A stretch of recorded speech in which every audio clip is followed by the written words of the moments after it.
தமிழகமெங்கும் கிளைகள் கொண்ட Annamalai institute of hotel management and hospital management படிப்பில் சேர்வதற்கான அட்மிஷன் நடைபெறுகிறது.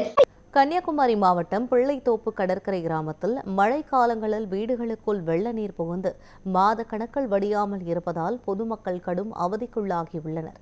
சுமார் 200க்கும் மேற்பட்ட குடியிருப்புகள் பாதிக்கப்பட்டுள்ள நிலையில் கடலுக்கு செல்லும் கால்வாய் முறையாக தூர்வாரப்படாததே காரணம் என மக்கள் குற்றம் சாட்டுகின்றனர்.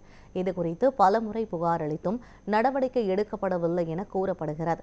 இதையடுத்து மாவட்ட ஆட்சியர் அலுவலகத்தில் நடைபெற்ற மனு நீதி நாள் நிகழ்வில் கிராம மக்கள் நேரில் புகார் மனு அளித்ததை அடுத்து உடனடி தீர்வு வழங்க கோரிக்கை வைத்துள்ளனர்.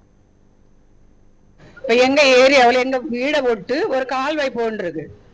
அந்த கால்வாயில மழை தண்ணி போகும்போது கடற்கரைக்கு போய் சேர மாட்டேங்குது. அது ரிட்டர்ன் எங்க வீட்டுக்குள்ளே வருது. வீட்டுக்குள்ள வரும்போது வீட்டுல எங்க கால் முட்டி அளவு தண்ணி தேங்குறது. அவ டாய்லெட்ல உள்ள தண்ணி எங்களுக்கு வெளியே வருது. பிள்ளைங்க வயசு பிள்ளைங்களை வச்சு எங்களுக்கு டாய்லெட் கூட யூஸ் பண்ண முடியாத ஒரு சூழ்நிலையில நாங்க வாழ்ந்துட்டு இருக்கோம்.